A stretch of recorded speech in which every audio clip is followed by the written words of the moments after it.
হাসনাবাদের বাইলানি বাজারে লাড্ডুর কারখানায় আগুন লাগার ঘটনায় ফের উত্তপ্ত এলাকা। দোষীদের গ্রেফতার ও নিতাই দাসের পরিবারের নিরাপত্তার দাবিতে হাসনাবাদ থানায় বিক্ষোভ দেখালো হিন্দু সুরক্ষা সমিতি। পুলিশের নিষ্ক্রিয়তার অভিযোগ তুলে থানার আইসির বদলির দাবিও তোলেন বিক্ষোভকারীরা। যদিও পুলিশের দাবি ঘটনায় ইতিমধ্যে 3 জনকে গ্রেফতার করা হয়েছে, তবে প্রকৃত অভিযুক্তরা এখনও অধরা বলেই অভিযোগ সংগঠনের। আগামী 72 ঘন্টার মধ্যে মূল অভিযুক্তদের গ্রেফতার না হলে রাজ্য জুড়ে বৃহত্তর আন্দোলনের হুঁশিয়ারি দিয়েছেন বিক্ষোভকারীরা।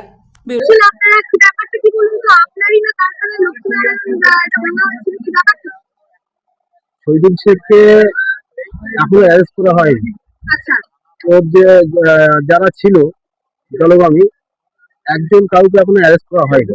এই জন্য আমরা থানায় জোরে বলো আসতে বাধ্য হয়েছি। 3 দিনের মধ্যে অ্যারেস্ট করবো না, কথা দেয়নি আমাদের তাছাড়া আমরা জানতে পারছি না। থানার অফিসার আমাদের মনে হচ্ছে থানার অফিসার এখানে বিয়ে করছে, ছাড় দিচ্ছে, তার কারণে অ্যারেস্ট করছে না। ওটা ভুলভাল নিউজ বলছে। এই 3 জনকে যে আমরা 18 জনের এফআইআর লিস্ট দিতে 18 জনের মধ্যে নাই, এটা হচ্ছে অন্য ব্যক্তি। এনাদেরকে শেল্টার দেওয়ার জন্য পুলিশ এনাদেরকে শেল্টার দেওয়ার জন্য এরা করেছে। এটা আমাদের 18 জনের লিস্টের মধ্যে 3 জনই নিরপরাধ। নমস্কার,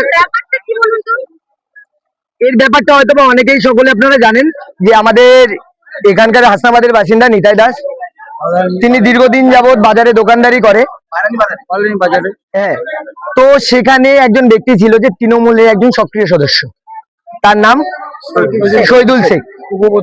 সে কি করেছে, একটা দোকান থেকে কন্টিনিউ একটা হালখাতা থাকলে কি হয়, সেখান থেকে কেনা বেচা হয়।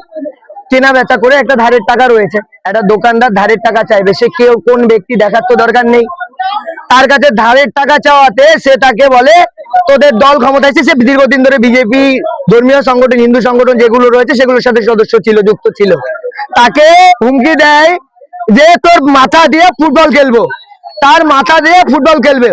আজকে হিন্দু সুরক্ষা সমিতি হাসনাবাদে সাধারণ হিন্দু মানুষ হিন্দু সংগঠনরা সেটাকে সহ্য করেনি। এর আগের দিন এসে তারা প্রতিবাদ করেছিল। হাসনাবাদ থানার আইসি একজন তৃণমূলের সক্রিয় চটি চাটা মানুষ। আপনারা আইসি স্যারকে চোর চোর বলে সম্বোধন দিচ্ছেন কেন?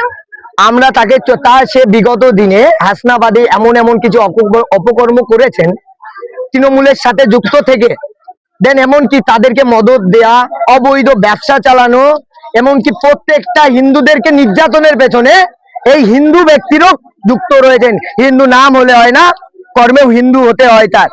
তো আমরা আজকে হাসনাবাদ থানায় এসেছিলাম। হাসনাবাদ থানাতে আমাদের সকল নেতৃবৃন্দ সংযুক্ত থেকে আমরা এখানে তার রিজাইনের জন্য আবেদন জানিয়েছি। তাকে 3 দিনের আলটিমেটাম দিয়েছি।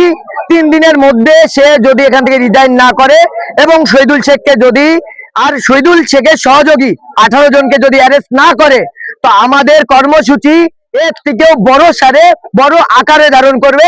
পুরো রাজ্য জুড়ে, পুরো রাজ্যতে নেতৃত্ব করবে হিন্দু সুরক্ষা সমিতি সহ যতগুলো হিন্দু সংগঠন রয়েছে। এখানে নিতাই দাস একা নয়, নিতাই দাসের অনেকগুলো ভাই রয়েছে, অনেকগুলো দাদা রয়েছে, অনেকগুলো পরিবারের সদস্য রয়েছে। এটা তৃণমূল কংগ্রেসের ভারতবর্ষের পশ্চিমবঙ্গ নয়, এটা আমাদের শুভেন্দু অধিকারীর পশ্চিমবঙ্গ। ওনার রেসপন্স জিরো। উনি চটি চাটতে মুখটা জিভটা ঝুলে গেছে। Invalid person. ব্যুরো রিপোর্ট, রাত দিন নিউজ নেটওয়ার্ক।